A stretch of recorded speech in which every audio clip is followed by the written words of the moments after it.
A 16-year-old attacked by a shark in Florida has lost a leg and remains in critical condition, but the doctors say that he is expected to survive. The teen was fishing in the waist-deep water when the shark grabbed him by his right thigh. Officials want to turn this stretch of the highway into a freeway. The project will cost $1 million a mile, and the officials are asking you to pay for it. A 12-year-old girl remains in Lakeland jail tonight. The girl is charged with stealing a car and taking a 6-year-old brother on a joyride. The ride ended when the investigators say she rammed the 2 squad cars that boxed her. The plan is to knock down this hotel and build a high-rise. The 24-story building will be for high-price condos. The asking price, $800,000 a piece. 2 Sarasota teens accused of burning 6 American flags have been charged with arson and manufacturing a firebomb. The teens told the deputies they burned the flags because they disagree with the war in Iraq and other government policies. Police say the child was last seen eating in this restaurant when a stranger approached him and led him into this parking lot. The two got in a car and disappeared for good. A convicted armed kidnapper is in critical condition tonight after 3 Tampa police officers shot him. The shooting happened at the Tampa International Airport parking garage at noon today. He joins us now with the latest information. We understand a young girl was struck by a motorcycle. That's correct. The young girl was hit by a motorcyclist, and officials are looking for the driver who was involved in this hit-and-run incident. Investigators said a man on a motorcycle hit a 12-year-old girl. It happened about 1:30 this afternoon on Gulf Boulevard in Indian Rocks Beach. The girl was getting off a trolley when the motorcycle hit her. The girl was airlifted to Bayfront Medical Center where she has broken bones and some trauma to the head. Witnesses say both the motorcycle and the girl fell to the ground. The motorcyclist asked her if she was okay, and he took off. He didn't. No one knows his license plate. No one got his license plate number. Deputies described the motorcyclist as a white male wearing sunglasses. He was seen driving a red Harley-Davidson near the beach. I'm Hussein Ali reporting. Back to you in the studio. If you have any information on the accident, please call the Pinellas County Sheriff's Department. Good evening, I'm Hussein Osman Ali. Our top story tonight, Sarasota police and FAA investigators are on the scene combing through the wreckage of a plane crash. Officials say police officer noticed a single-engine plane in trouble after 6 p.m. tonight. A few minutes later, the plane hit an elementary school and then burst into flames. The pilot and the passenger were both killed. Officials say they don't know what happened and the crash is under investigation.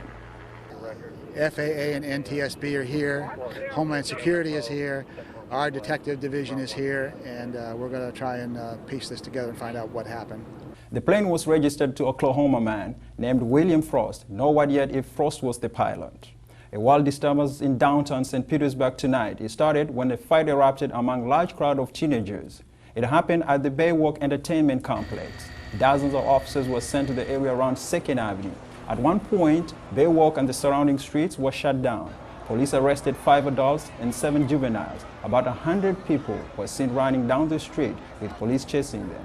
No word tonight as to what started the disturbance. Protesters handed out flyers and held up signs today. They wanted to let parishioners at one local church to know that a sexual predator could be sitting with them in the church. We first told you about this last week when a group of parents protested that David Lamb was living in their own neighborhood. Lamb is a sexual predator. Today, they wanted to warn churchgoers about his past. Reporter David King talked with the protesters. Being fathers, they're out here not only protecting their children, but they're protecting other children. Some protesters said they will be out every week to warn about David Lamb. The weather has made some big changes over the past 24 hours. Randy joins us with the weather focus. Randy, how cold is it going to get? That's right, some of the coldest temperatures. Back to you at the news desk. Thanks, Randy. We look forward to the cooler weather. Coming up, red tide has invaded some area beaches. Dead fish are turning up along the sand, and the smell is getting bad for beachgoers. And we'll meet a man who has some very, very unusual pets living with them. Those stories coming up after the break. Welcome back. Red tide has hit some area beaches, and it is making for some very harsh smell for beachgoers. Thousands of dead fish are turning up from Sarasota to Clearwater.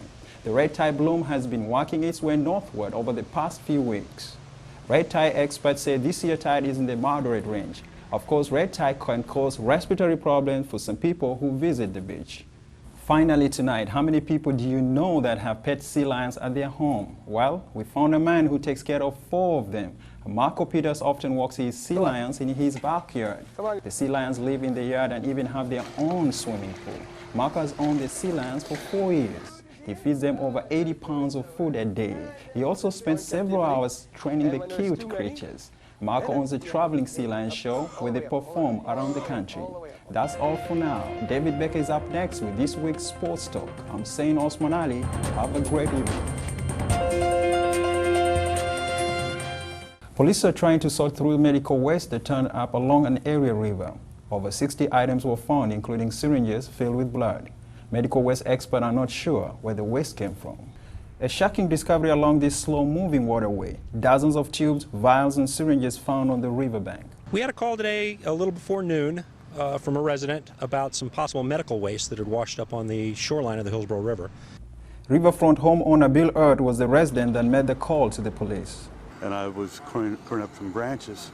I looked down in the edge of the water and there were 3 or 4 syringes there. Police called in a medical waste specialist. They discovered between 60 and 80 items, including a syringe still partially filled with blood. Medical waste investigators believe it was illegally dumped. Definitely doesn't look like it's, say, street-level narcotics, syringes, those types of things, or from the home of a diabetic.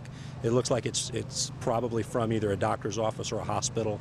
The items will be tested over the next week, but finding out exactly where they came from can be a difficult task. Most of the numbers and information is washed off, the syringes and the vials, but there's a few numbers on them. We'll try and track down and see if we can locate where some of this stuff might have come from. Art, who recently moved here, is thankful no one was accidentally injected. I'm just glad it happened here and not over on one of the beaches or something, where there's not a lot of people that would be hurt here. Often when medical waste is found, the source is sometimes hard to find. Something residents here hope is not the case. Medical waste experts hope to know the exact content of the items found by next week. Early indications show that the waste may have come from a hospital out of state and the materials may be illegally dumped. Back to you at the news desk.